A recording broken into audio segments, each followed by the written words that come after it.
Bütpərəst inanc, təkamül. Davamlı deyilən bir yalan reallığa çevrilər. Bu fikir Kommunist inqilabın qanlı lideri Vladimir İliç Leninə aiddir. Lenin Marksın nəzəri olaraq izah etdiyi kommunizm ideologiyasını qanlı Bolşevik inqilabı ilə həyata keçirdi. İllər sonra daha bir qanlı lider olan Hitler də eyni manipulyasiya metodlarından istifadə etdi. Hitler belə deyirdi: "Əgər bir yalan kifayət qədər uzun müddət, kifayət qədər yüksək səslə və davamlı deyilərsə, insanlar buna inanar. İnsanları yalana inandırmağın sirri onu davamlı təkrar etməkdir. Sadəcə təkrar, təkrar və təkrar deyin." İnsanların düşünməməsi liderlər üçün böyük bir fürsətdir. Bu təbliğat üsulu qanlı liderlərin təkcə siyasi məqsədlərlə öz ideologiyalarını xalqa sanki doğru imiş kimi təlqin etmək üçün istifadə etdiyi bir üsul deyil. Bu təbliğat metodu demək olar ki, hər bir mühitdə təkrarlanan və kütlələrin həqiqət kimi qəbul etməsini istədikləri təkamül nəzəriyyəsi üçün də istifadə olunur. Təkamül nəzəriyyəsi heç bir elmi əsası olmasa belə, məktəblərdə, elmi dairələrdə və mətbuatda o qədər təkrar olunur ki, bir çox insan bu nəzəriyyənin doğru olduğunu zənn edir. Hətta bu təlqin elə bir səviyyəyə çatır ki, təkamülə inanmaq modernlik hesab olunur. Halbuki təkamül nəzəriyyəsi elmlə heç bir əlaqəsi olmayan, hətta ən qədim mədəniyyətlərdə belə yaşanan bütpərəst bir inancdır.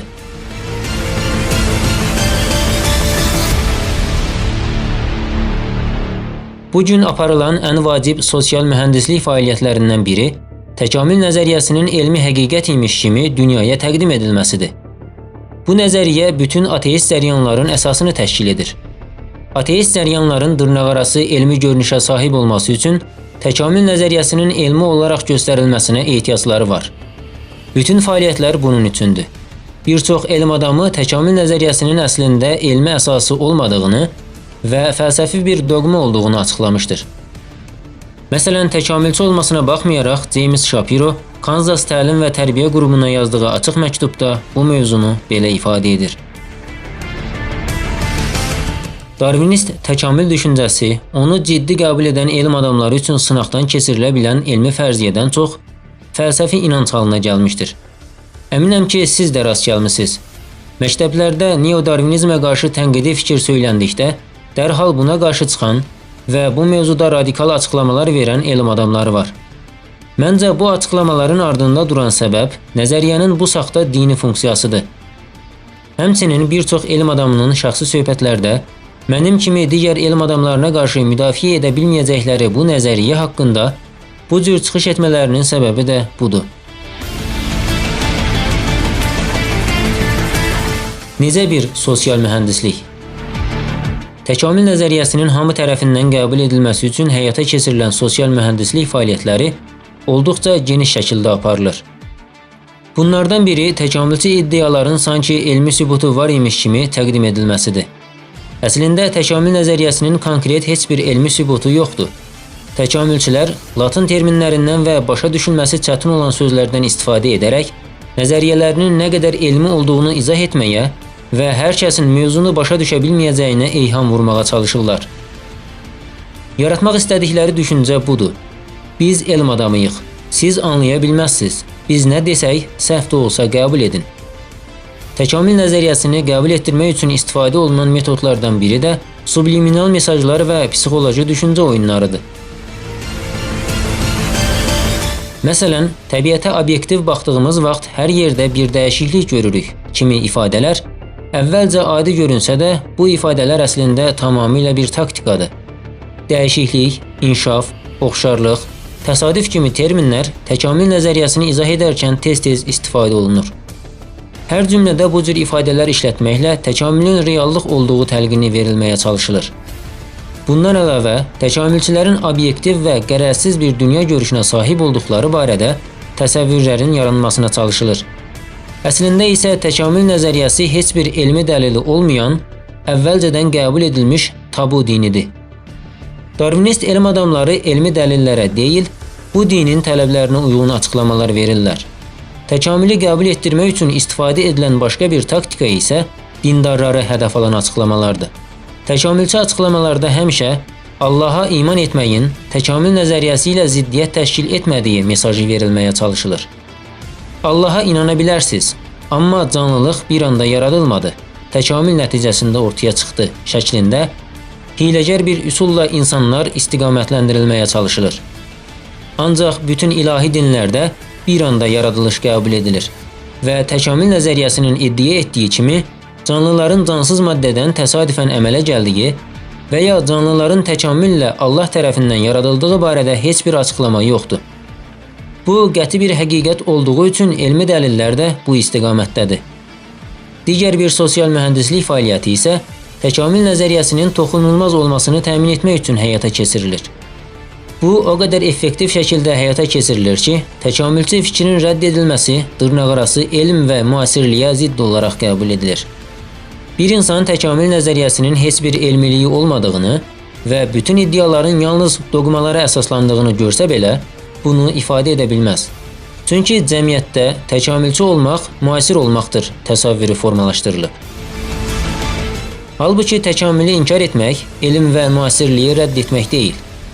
Darvinizm müasir deyil, tam əksinə ibtidai bir nəzəriyyədir.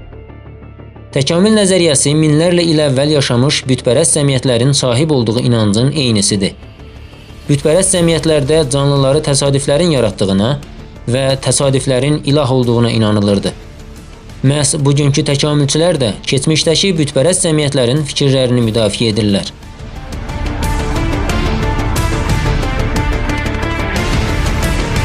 Təkamül nəzəriyyəsi yer üzündəki canlıların təsadüfən palçıqlı suda əmələ gəlmiş bir hüceyrədən yarandığını iddia edir.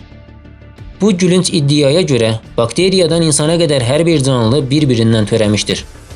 Suda yaşayan bəzi onurğasızlar tədricən balığa, balıq amfibiyalara, amfibiyalar sürünənlərə və sürünənlər də güya quşlara çevrilmişdir.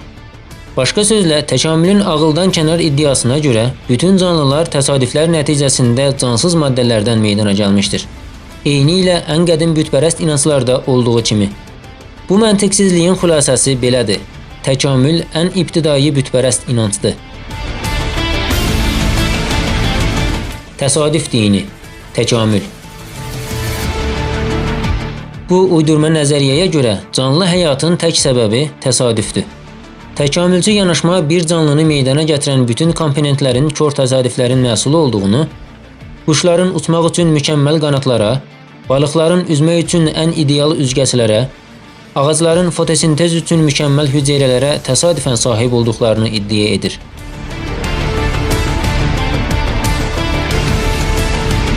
Üstəlik, bu dogmatik fikir hüceyrə daxilindəki orqanoidlərin hər birinin təsadüfən meydana gəldiyini iddia edir. Mitokondrilərin hüceyrələr üçün təsadüfən enerji istehsal etdiyi, vakuolların artıq maddələrin yığılması üçün təsadüfən meydana gəldiyi və ribozomların təsadüfən zülal sintezinə başladığı şəklində məntiqsiz fikirlər irəli sürür. Əlbəttə ki, darvinistlərin təsadüf açıqlamaları acizlik içində çırpınışdan başqa bir şey deyil. Elm inkişaf etdikcə yeni kəşflər təkamül nəzəriyyəsinin iddia etdiyi təsadüf nağılını hər gün daha çox təkzib edir. Kainatdakı mükəmməl ahəngdarlıq və incə tarazlıqlar kainatda heç bir şəkildə və heç bir mərhələdə təsadüfün olmadığını göstərir. Elmin inkişafı ilə ortaya qoyulan həqiqətlər yerin, göyün və mövcud olan hər canlının mükəmməl təfərrüatlarla yaradıldığını sübut edir.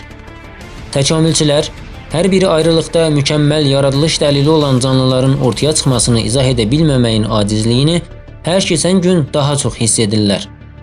Bu səbəblə son zamanlarda düşdükləri vəziyyətdən əslində biz təsadüf demirik, proqramlı təsadüf və ya ehtimal olunan vəziyyət deyirik kimi qəribə izahlarla xilas olmağa çalışırlar. Çünki onlar da təsadüflərin təbiətdəki bu möhtəşəm yaradılışı izah edə bilməyəcəyini çox yaxşı bilirlər. Darvinistlər çıxışlarına elmi bir görünüş vermək üçün bunlar ictimaiyyətin başa düşə bilməyəcəyi qədər dərin mövzulardır şəklində bir imic yaratmağa çalışırlar. Mövzunu daha mürəkkəb göstərmək üçün izahlarını təsadüfi uyğunlaşma, təsadüfi sürüşmə, təsadüfi proseslər kimi məntiqsiz ifadələrlə bəzəyirlər.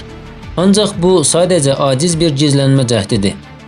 Hər bir elmi tapıntı təkamül nəzəriyyəsinin etibarsız olduğunu bir daha sübut edir. Heç bir təkamülçü taktikası kainatdakı incə tənzimləmənin, harmoniya və ağlın təsadüfən meydana gələ bilməyəcəyi həqiqətini gizlədə bilməz.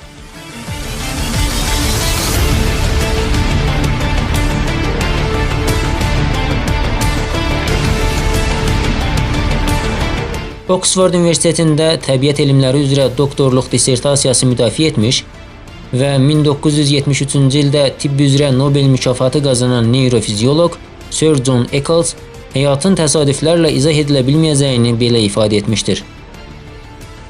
Əgər hər şeydə bir məqsəd və dizaynın hakim olduğuna inanmasaz, o zaman hər şeyin sadəcə təsadüf və zərurətdən ibarət olduğunu iddia edə bilərsiniz. Amma varlığınızı izah etmək üçün təsadüf və zərurətdən yapışmaq axmaq bir şeydir. Bütün həyat və əlbəttə bütün insanlar qüsursuz bir yaradılış planının hissəsidir. Təsadüflər mövzusundakı açıq-sözlülüyü ilə seçilən nüfuzlu elm adamlarından biri də Sicim nəzəriyyəsinin qabaqcılı nəzəri fizik Michio Kaku'dur. Kaku təsadüf anlayışının elmi baxımdan mənasızlığını bu sözlərlə ifadə edir. Mən dünyamızın bir zəka tərəfindən yaradılan qaydalarla meydana gətirildiyi nəticəsinə gəldim. İnanın, bugün təsadüf adlandırdığımız heç bir şey artıq məntiqli gəlməyəcək. Fikrimcə, ümumbəşəri bir ağıl tərəfindən yaradılan qanunlarla idarə olunan bir planla mövcud olduğumuz açıqdır. Təsadüflərlə deyil.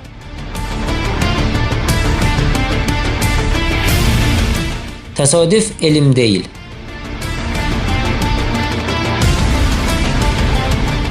Kainatdakı mükəmməllik təsadüflərə əsla yer olmadığını göstərir. Təsadüf elm deyil. Biologiya elmdir. Fizika, kimya, astronomiya elmdir. Paleontologiya elmdir. Bütün elm sahələrinin göstərdiyi həqiqət isə budur ki, təsadüflər heç vaxt canlılıq yarada bilməz. Bugün elm kainatda təsadüflərə yer olmadığını göstərən bir çox məlumat əldə etdi. Bunlardan bəziləri belədir. Atom nüvəsindəki hissəcikləri bir yerdə tutan güclü nüvə qüvvəsi çox kritik ölçüdədir.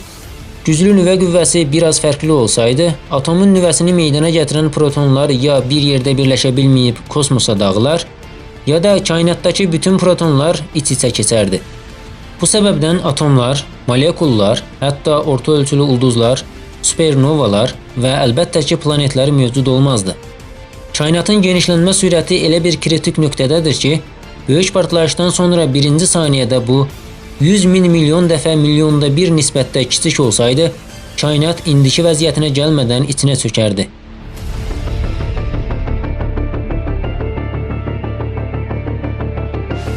Dünyanın ölçüsü tam lazım olan ölçüdədir. Daha kiçik olsaydı, cazibə qüvvəsi çox zəifləyər və atmosfer qatı əmələ gələ bilməzdi. Daha böyük olsaydı, bu dəfə də cazibə qüvvəsi çox artdığı üçün bəzi zəhərli qazları da tutaraq atmosferi ölümcül hala gətirərdi. İnsan bədənində başda hüceyrə olmaqla bir çox komponentdən ibarət çox mürəkkəb sistemlər mövcuddur. 40 əsas hissədən ibarət olan göz kimi kompleks bir orqan və ya qan laxtalanması üçün lazım olan zəncirvari kimyəvi proses yalnız bütün komponentlər eyni anda mövcud olduqda fəaliyyət göstərə bilər. Tərkib hissələrindən biri olmadıqda orqan və ya kimyəvi proses heç bir işə yaramaz. Fermentlərdəki məlumat Allahın sonsuz ağlının təzahürüdür. Fermentlər katalizator olaraq iştirak etdikləri reaksiyaları digər reaksiyalarla müqayisədə 1 milyon ilə 1 trilyon dəfə sürətləndirərlər. Qısaca, əgər fermentlər olmasaydı, canlılıqdan bəhs edilə bilməzdi. Klassik fizikanın qabaqcılı Isaac Newton kainatda mükəmməl tarazlığın olduğunu və bunun təsadüfən meydana gəlməsinin mümkün olmadığını belə ifadə etmişdir. Ateizm cəfəngiyatdır. Günəş sisteminə baxdıqda dünyanın günəşə uzaqlığının lazımi miqdarda istilik və işıq ala biləcək şəkildə tam doğru məsafədə olduğunu görürəm. Bu təsadüfi deyil. Hətta Charles Darwinin özü belə avtobiografiyasında kainatın qüsursuz mükəmməlliyinin kör təsadüflər nəticəsində meydana gəlməsinin mümkün olmadığını etiraf etmişdir. Allahın varlığı ilə bağlı başqa bir yanaşma məni daha çox inandırır və təsir edir ki, bu duyğulardan daha çox ağılla əlaqəlidir. İnsan da daxil olmaqla bu nəhəng və fövqəladə kainatın kör təsadüf və ya zərurət nəticəsində meydana gəlməsi çox çətindir. Doğrusu mümkün deyil. Dolayısıyla bu barədə düşünəndə bir mənada insan ağlına bənzər ağla sahib bir ilk səbəb olduğunu hiss edirəm. Charles Darwinin əslində haqqında danışdığı güc, insan ağlından şübhəsiz ki, qat-qat güclü və qüdrətli olan, insan ağlını və bütün kainatı yaradan, tək və mütləq güc olan uca Allahdır.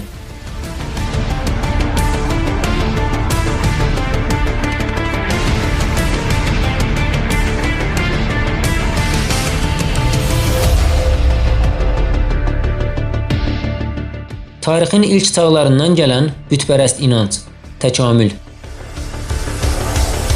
Kompleks bir quruluşun öz-özünə meydana gəlməsi fikri qətiyyən təsadüflərlə izah oluna bilməyəcək bir vəziyyətdir. Məsələn, ağaclar arasında tapdığımız son model bir avtomobilin milyonlarla il ərzində meşədəki müxtəlif elementlərin təsadüfən bir yerə toplanaraq meydana gəldiyini düşünməzsiniz. Avtomobili meydana gətirən bütün hissələr, şüşə, dəmir, plastik, kauçuk, elektron sxemlər, torpaqdan və ya digər xammallardan əldə edilir. Amma bu vəziyyət sizə bu materialların təsadüfən meydana gəldiyini və sonra da uyğunluq içində bir araya gələrək nəticədə ortaya belə bir avtomobil çıxdığını düşünməyinizə səbəb olmaz.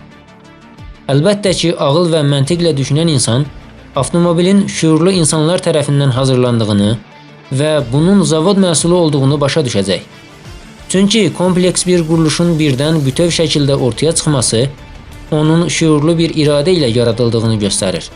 Canlılar da sahib olduğu bütün mürəkkəb sistemlərlə birlikdə əlbəttə üstün bir elmin və iradənin məhsuludur. Başqa sözlə, uca Rəbbimiz Allahın yaratması ilə mövcud olmuşdur. Təkamülçülər isə təsadüflərin ortaya son dərəcə qüsursuz quruluşlar çıxara biləcəyinə inanmaqla ağıl və elmdən uzaqlaşarlar.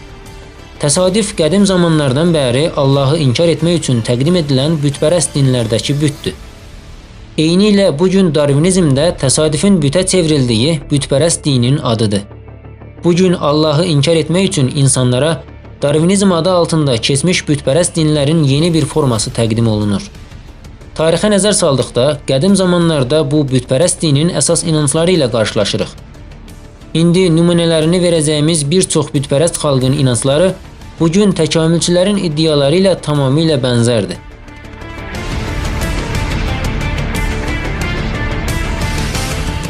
Qədim bütpərəst dinlərdə təkamül. Təkamül fikrini ilk irəli sürən insan Charles Darwin deyildi. Təkamül fikri həmişə qədim dövrlərin bütün bütpərəst dinlərində və fəlsəfələrində əsas ünsur olmuşdur. İbtidai bir elm anlayışına sahib bir çox qədim cəmiyyətdə təkamül nəzəriyyəsi ilə üst-üstə düşən batil inanclar hakimi idi. Bugünkü cəmiyyətlərə zorla qəbul etdirilməyə çalışılan təkamül nəzəriyyəsi də bu qədim batil dinlərin yolunu davam etdirir. Bu dində heç bir elmi müşahidəyə, araşdırmaya və sübuta ehtiyac duyulmur. Min illər keçdi. Elm və texnologiya inkişaf etdi. Kimya, biologiya, paleontologiya, astronomiya və bir çox digər sahələrdə yeni tapıntılar əldə edildi. Hər bir elmi tapıntı təkamül nəzəriyyəsinin iddialarını təkzib etməyə davam edir. Lakin fəlsəfə missiyasından ötürü bir din olaraq Darvinizm inancı davam edir. Yanlış bir inanc olduğunu sübut edən bütün elmi dəlillərə baxmayaraq, bu batil inanc tərk edilmir.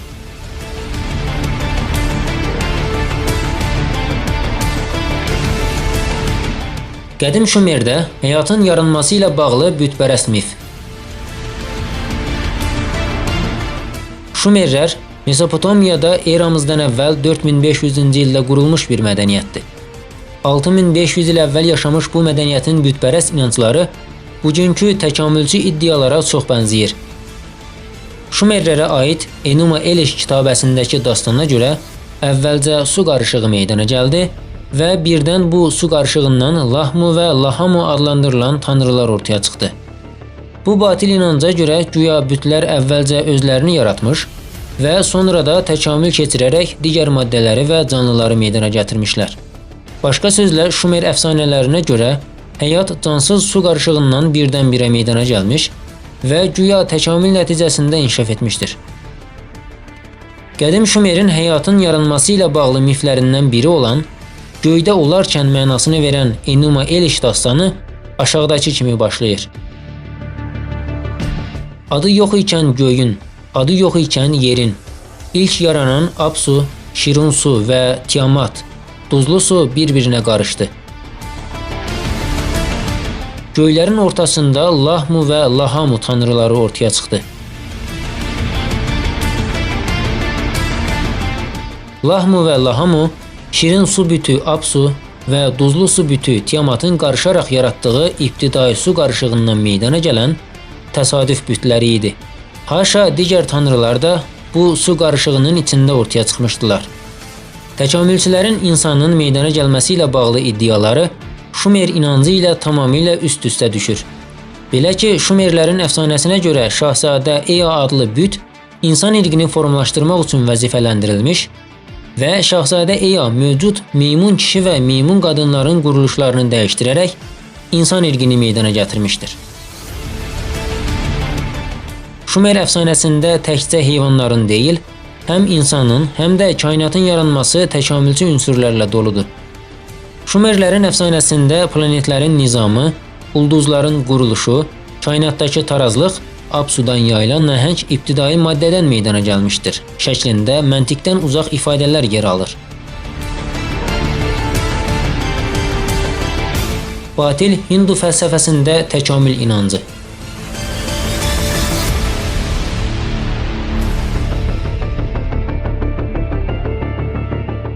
Minlərlə il əvvəl Hinduizmdə də təkamül inancı müdafiə olunurdu. Batil Hindu fəlsəfəsinə görə kainat Prakriti adı verilən toxum halındakı sonsuz və fövqəlbəşəri bir maddə idi. Daha sonra Purusha adı verilən ruhla əlaqəyə keçərək təkamül prosesinin başladığı düşünülürdü. Bu azğın inanc müxtəlif mərhələlərlə canlı-cansız bütün maddələrin bu ilk maddədən təkamül keçirərək meydana gəldiyini və bugünkü kainatın mövcud olduğunu müdafiə edirdi.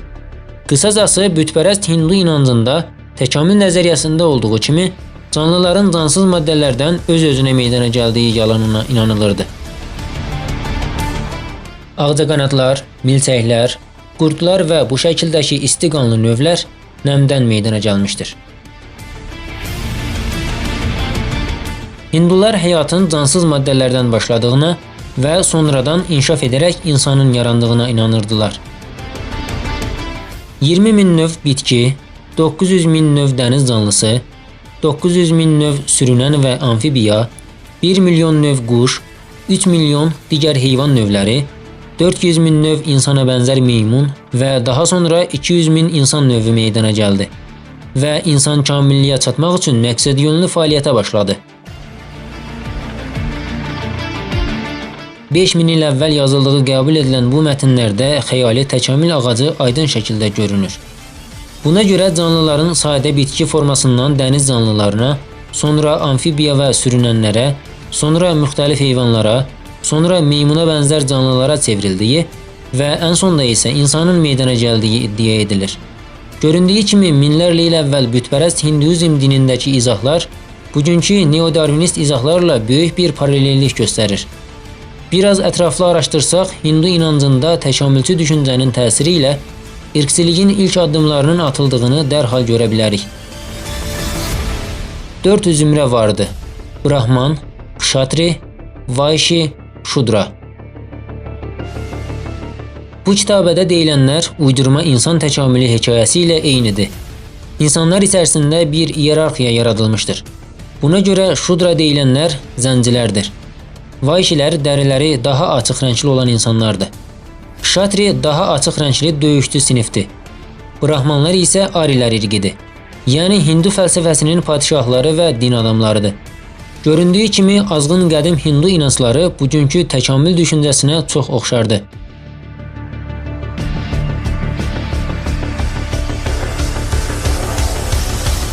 Qədim Misirin batil inanclarında təkamül.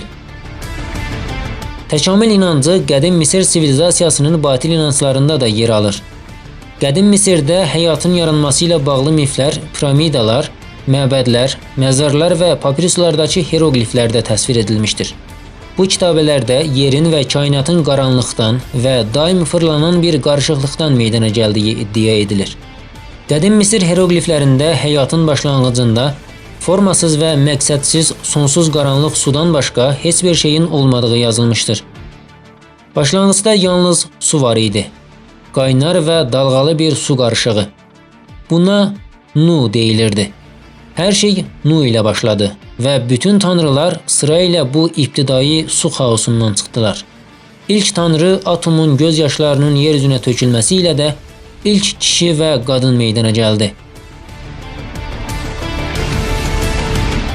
Misirlilər ilk bitkinin ibtidai sulardan çıxan mavi lotus çiçəyi olduğuna inanırdılar.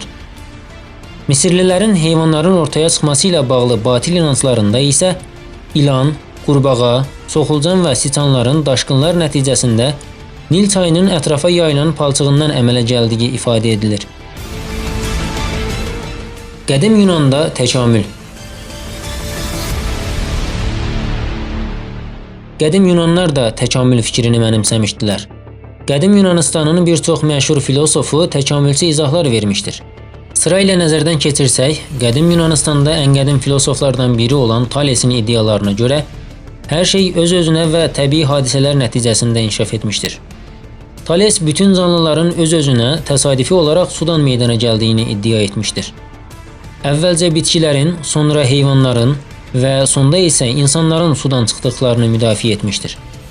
Eramızdan əvvəl 610-cu ildə yaşamış Anaximander da insanı bir növ heyvana, daha dəqiq desək balığa bənzətmişdir. Anaximander ilk heyvanların tikanlı və pulcuqlu dəriyə sahib olduqlarını və dənizlərdə yaşadıqlarını iddia etmişdir. Bu balıqlara bənzər canlıların dəyişikliyə uğradığını və quruya çıxdıqdan sonra güya pulcuqlarını tökdüyünü və insana çevrildiyini irəli sürmüşdür. Digər bir qədim Yunan filosofu Empedokles də təlimlərində təsadüfləri ilah olaraq qəbul etmişdir. Heyvanlar aləminin əksəriyyətinin təsadüflər nəticəsində meydana gəldiyini söyləmişdir. Daha sonra gələn Demokrit ibtidai insanlardan bəhs edərək, ibtidai insanların başa düşülməyən və qarışıq səslər çıxartdıqlarını, sonra yavaş-yavaş sözlər deməyə başladıqlarını iddia etmişdir. Platonun təlimlərində isə təbii seleksiyadan bəhs olunur. Platon iddiasını canlıların birindən digərinə çevrilməsinin əsasında bu durur şəklində izah etmişdir. Qədim Yunan filosoflarından bəhs etmişkən Aristoteli unutmaq olmaz.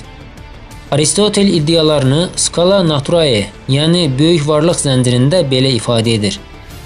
Təbiət tədricən cansız maddələrdən canlı varlıqlara çevrilmişdir. Sonra gələn Epikür isə tamamilə təsadüfləri ilah olaraq qəbul etmişdir.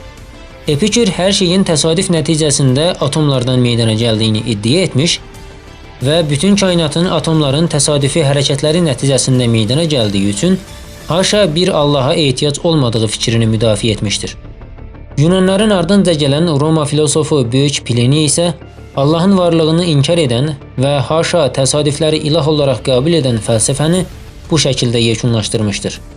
Təsadüf Tanrının yerini alar. Bütün elmi tapıntılar yaradılışı sübut edir.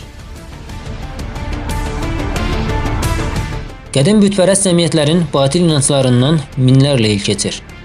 Bununla yanaşı olaraq bir çox texnoloji irəliləyiş və elmi nəticələr əldə edildi. Ancaq heç bir elmi tapıntı təkamül nəzəriyyəsini dəstəkləmədi. Əksinə təkzib etdi. Hər yeni elmi kəşf təkamül nəzəriyyəsinə daha bir zərbə vurdu.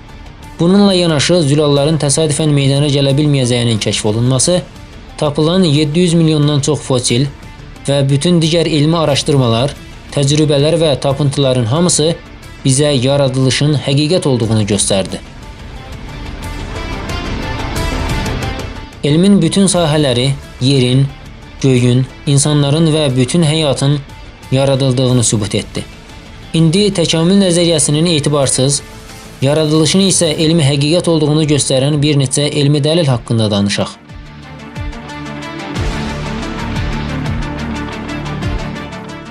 Fosillər.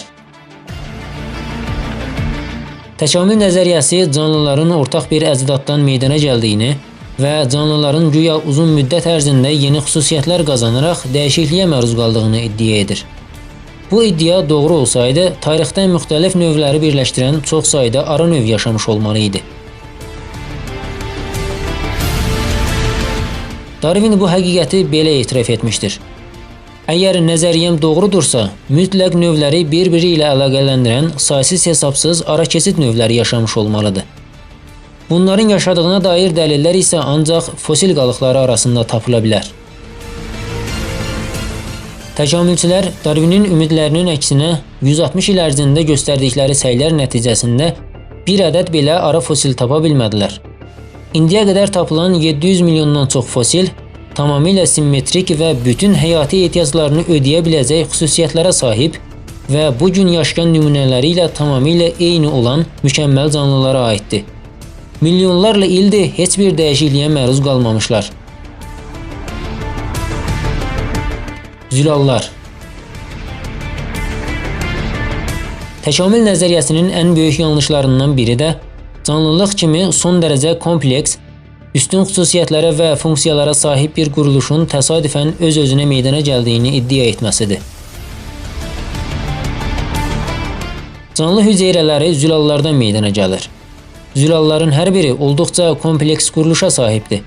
Onların hər biri bədəndə mükəmməl bir təşkilatlanma və plan daxilində həyat əhəmiyyətli vəzifələr icra edirlər. Zülalların istehsalında, funksiyalarında və dizaynlarında heyranedici incəliklər var. Bir zülalın mövcud olması üçün yenə zülallara ehtiyac var. Başqa sözlə, zülal olmadan bir zülal əmələ gələ bilməz. Yüzlərlə fərqli zülal mükəmməl, kompleks strukturları ilə eyni anda fəaliyyət göstərmədiyi müddətcə bir zülalın belə meydana gəlməsi qeyri-mümkündür. Hətta Charles Darwinin özü ilk zülalın meydana gəlməsi üçün bütün şərtlər təmin edilsə belə, bu zülalın canlı orqanizmdən kənarda yaşaya bilməyəcəyini bu cür etiraf etmişdir. Ümumiyyətlə, bir canlının ilk istehsalı üçün lazımlı olan və mövcud ola biləcək bütün şərtlərin indi də mövcud olduğu deyilir. Amma əgər ki, bu çox böyük bir əgərdir, içində hər növ ammonyak və fosfor duzlarının olduğu kiçik, isti bir su gölməçəsində işıq, istilik, elektrik var ikən, bir zülal komponentinin daha mürəkkəb dəyişikliklərə məruz qalmağa hazır olan kimyəvi maddə olaraq meydana gələ biləcəyini təsəvvür etsək belə, mövcud vəziyyətdə belə bir maddə dərhal yox olar və ya sorulardı. Sadələşdirilə bilməz komplekslik. Darwinizmin bütün iddiaları mərhələli inkişaf ssenarisinə əsaslanır. Halbuki 20-ci əsr elminin üzə çıxardığı sadələşdirilə bilməz kompleks orqanlar bu ssenarini və onunla birlikdə bütün təkamül nəzəriyyəsini məhv edir. Sadələşdirilə bilməz kompleksliyə sahib bir sistemin mərhələli şəkildə təsadüflərlə meydana gəlməsi qeyri-mümkündür. Çünki sistem tam və qüsursuz olmadıqdan sonra heç bir mərhələ işə yaramayacaq. İşə yaramayan bir mərhələ isə təkamülün öz məntiqinə görə təbii seleksiya tərəfindən ələnib yox olmalıdır. Bugün canlılarda bir zülaldan bir orqana qədər sadələşdirilə bilməz komplekslikdə minlərlə quruluş olduğu aydın olmuşdur. Son elmi araşdırmalar və tapıntılar canlıların mükəmməl şəkildə yaradılmış quruluşa sahib olduqlarını ortaya qoydu. Bu, canlıların heç vaxt təsadüfən öz-özünə meydana gələ bilməyəcəyini sübut edir.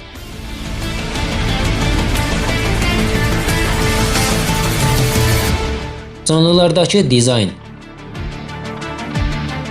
Təkamülçülərin baş verdiyini iddia etdikləri dəyişikliyin səbəbi olaraq göstərdikləri mutasiyalar, təbiətdə baş verdikdə çox vaxt canlıların ölümünə və ya asimetrik, şikəst canlıların meydana gəlməsinə səbəb olur.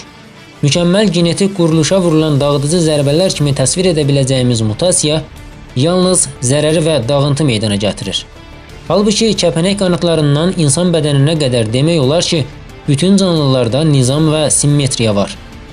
Canlılardakı mükəmməl simmetriya, qızıl nisbət, kimyəvi maddələr, həssas ölçüləri və bütün dizayn xüsusiyyətləri yaradılışın əyani sübutudur. Mutasiyalar və ya hər hansı bir təsadüfi proses yoxdan mükəmməl bir dizayn yarada bilməz. Big Bang, böyük partlayış. Ən məşhur, bəlkə də hamının bildiyi dəlil, kainatın başlanğıcını izah edən böyük partlayış, yəni Big Bang nəzəriyyəsidir. Bugün bütün elm dünyasının qəbul etdiyi bu nəzəriyyəyə görə kainat yoxdan bir anda mövcud olmuş və genişlənməyə başlamışdır. Bu genişlənmə bu gün də davam edir. Kembri partlayışı. Darvinizmin etibarsızlığını ortaya qoyan başqa bir elmi tapıntı isə Kembri partlayışıdır. Litosferin təbəqələri araşdırıldıqda dünyadakı həyatın Kembri dövründə bir anda meydana gəldiyi müşahidə edilir. Bugünkü heyvan qruplarının hamısı və bundan daha çoxu Kembri dövründə mövcud olmuşdur. Bunların bəziləri nəsli kəsilmiş heyvanlardır. Bu canlılar müəyyən vaxt ərzində mərhələli şəkildə ortaya çıxmamış, əksinə tarixin əvvəlindən Kembri partlayışı ilə bir anda meydana gəlmişdir. Bu həqiqət təkamül nəzəriyyəsinin iddia etdiyi, canlıların ibtidaidən ali səviyyəyə doğru inkişaf etdiyini göstərən təkamül ağacı cəfəngiyatının tarixə qarışdığını göstərir. Darvinist diktatorluq. Bütün bu açıq dəlillərə baxmayaraq, təkamül dininin mənsubları Darvinizmi hələ də elm örtüyündə insanlara təqdim edirlər. Lakin bu, təkamülçülərin istifadə etdiyi tək təqdimat üsulu deyil. Əks düşüncədə olanlara, yəni yaradılış həqiqətini izah edənlərə akademik qurumlarda yer verilmir. Bu, totalitar yanaşma təkamül nəzəriyyəsini cəmiyyətə dırnaqarası konkret bir həqiqət kimi təqdim edərkən, elmi dairələrə də təzyiq göstərir. Bugün bioloqların əksəriyyəti universitetlərdə karyeralarını davam etdirmək üçün məcburən bu bütpərəst dinə inanırmış kimi bir üslubdan istifadə etməli olurlar. Bu sistemi qəbul etməyənlər isə ya universitetlərdə passivləşdirilir, ya da işdən qovulur. Təkamülü rədd edən elm adamları akademik karyeralarını yüksəltmək şanslarını itirirlər. Məşhur anatomiya professoru Thomas Dwight bu vəziyyəti intellektual diktatura kimi təsvir edir.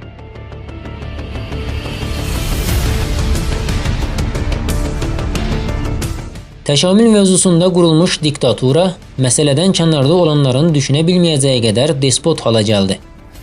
Bu, təkcə düşüncə sistemimizə təsir etmir.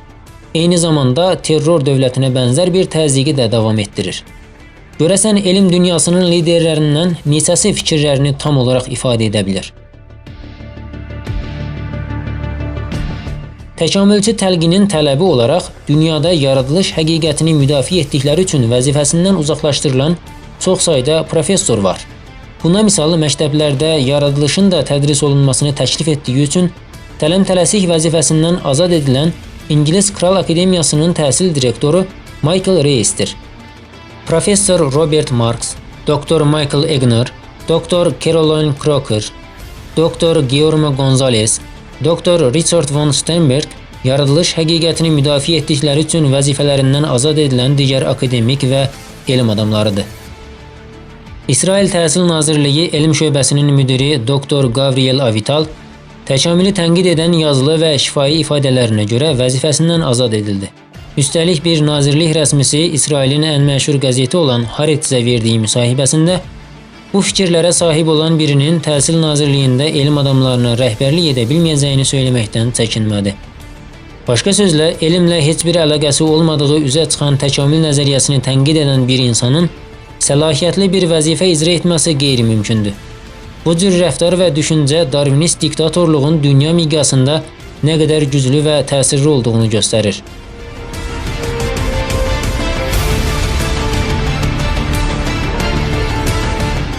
Bütpərəst təkamül dininin məqsədi. Müdafiəçiləri hər nə qədər nəzəriyyələrinə elmi don geyindirməyə çalışsalar da, təkamül nəzəriyyəsi ibtidai bütpərəst bir inancdır. Elm deyil, batil, azğın bir dindir. Bu səbəbdən təkamül nəzəriyyəsinin qatı müdafiəçilərinin fikirlərini elmi kimi təqdim etməkdən əl çəkib, biz bütpərəst inanca sahibik. Bizim bu inancımıza hörmət edin deməyi daha doğru olar. Ancaq elmi həqiqət olmamasına baxmayaraq, təkamülün qadağan edilməsinə ehtiyac yoxdur. Təkamülçülərin öz fikirlərini elmi izahlar kimi deyil, şəxsi inancları kimi ifadə etmələri daha düzgün olacaq. Bugün məktəblərdə təkamülün elmi bir həqiqət kimi tədris olunması, gəlin sizə bütpərəst din öyrədək deməkdən başqa bir şey deyil. Bu səbəblə təkamül nəzəriyyəsini tədris proqramından çıxarmaq əvəzinə, bütpərəst dinlərdən bəhs edən fakültələrdə və ya tarix dərslərində batil bir din olaraq izah olunması daha məqsədə uyğun olacaq. Darvinist bütpərəst dinin yalnız bir məqsədi var. Bu Bu, Allahın vəhyinə əsaslanan haqq dinləri, xüsusən də yeganə təhrif olunmamış din olan İslamı əvəz etmək və aradan qaldırmaqdır. Başqa sözlə, Darvinizm dini Allah inancına qarşı çıxmaq üçün yaradılan bir dindir. Necə ki, bu günə qədər bütün bütpərəst dinlər də əslində bu məqsədə xidmət etmişdir. Quranda bütpərəst Səba xalqı haqqında bu məlumatlar verilir. Qovulmuş şeytandan Allaha sığınıram. Mən onun və tayfasının Allaha qoyub günəşə səzdə etdiklərinin şahidi oldum. Şeytan onların əməllərini özlərinə gözəl göstərmiş və onları haqq yoldan çıxartdığına görə haqqın yolunu tapa bilmirlər. Şeytan ona görə belə etmişdir ki, göylərdə və yerdə gizli olanı aşkara çıxardan, sizin gizlətdiklərinizi də, üzə çıxartdıqlarınızı da bilən Allaha səzdə etməsinlər. Ayədə Səba xalqının batil dinlərinə əsasən günəşə səzdə etdikləri bildirilməklə yanaşı, çox əhəmiyyətli bir mövzuya da diqqət çəkilir. Bu, bütpərəst dini insanlara bəzəkli göstərənin şeytan olmasıdır. Bütpərəst dinlər şeytanın vəhyinə əsaslanır. Şeytan isə bunu insanlar Allaha səzdə etməsinlər deyə edir. Yoxsa şeytan da günəşin ibadət ediləcək bir ilah olmadığını bilir. Bütün kainatı olduğu kimi günəşi də yaradan Allahdır. Darvinizm dininin də məqsədi insanların Allaha inanmasına mane olmaqdır. Necə ki, Darvinizmin aparıcı qurucularından biri olan Julian Huxley də bu məqsədi açıq şəkildə ifadə etmişdir. Təkamül bir zamanlar Allahın üzərinə götürdüyü funksiyanı yerinə yetirə bilər. Yəni, bəşəriyyətin inanclarını və ümidlərini tənzimləyən güclü bir prinsip ola bilər. Buna görə də bütpərəst təkamül dininin ən mühüm məqsədi insanlara təsadüflər nəticəsində mövcud olduqlarını və dolayısıyla Allahın olmadığı yalanını qəbul etdirmək və insanların Allah qarşısında cavabdeh olmadıqları yalanını aşılamaqdır. Təkamülçülər bunu tez-tez öz ifadələrində vurğulayır və insanın özü-özünün ağası və nəzarətçisi olduğunu və yalnız özünə qarşı məsuliyyət daşıdığını təlqin edirlər. Halbuki Allah Quranda insanları bir damla sudan yaratdığını və onların özbaşına qoyulmadığını bildirmişdir. Qovulmuş şeytandan Allaha sığınıram. Bəlkə insan özbaşına qoyulacağını güman edir. Məyər o, kişi toxumundan axıdılan bir damla nütfə deyildimi? Sonra laxtalanmış qan oldu. Allah onu yaradıb kamil bir görkəmə saldı. Ondan da bir cüt kişi və qadın yaratdı. Məyər o, ölüləri diriltməyə qadir deyil? İnsanın dünyada mövcud olmaq məqsədi Allaha qulluq etməkdir. Bu həqiqət Quranda belə bildirilir. Qovulmuş şeytandan Allaha sığınıram. Mən cinləri və insanları ancaq mənə ibadət etmək üçün yaratdım. Allah insanı nizamla yaratmış və müəyyən müddətə dünya həyatını onun üçün sınaq yer etmişdir. İnsan bu müddət ərzində etdiyi hər hərəkətdən, söylədiyi, yazdığı hər sözdən və ağlından keçirdiyi hər düşüncədən sorğu-sual olunacaq. Çünki hamımız Rəbbimiz qarşısında məsuliyyət daşıyırıq. Bu səbəblə bu günə qədər bütpərəst təkamül dininin təsiri altında olan və hətta təkamülü müdafiə edən insanların da ən qısa müddətdə bu təsirdən xilas olması vacibdir. Bu insanlar bu şərəfli məsuliyyəti dərk edərək qazanclı çıxacaq və Rəbbimiz olan Allahı sevməyin, onun himayəsi və qoruması altında olmağın rahatlığını və təhlükəsizliyini yaşayacaqlar. Əks halda, qovulmuş şeytandan Allaha sığınıram. Onlar bütün möcüzələri görsələr də onlara inanmazlar. Onlar doğru yolu görsələr, ora yönəlməzlər. Ayəsində bildirildiyi mühafizəgər insanlar olmaqdan xilas ola bilməyəcəklər. Bütpərəst dinin içində batil bir həyat yaşayarkən, heç gözləmədikləri bir anda hesab günü ilə qarşılaşacaq və Rəbbimizin huzurunda bunun hesabını verə bilməyəcəklər.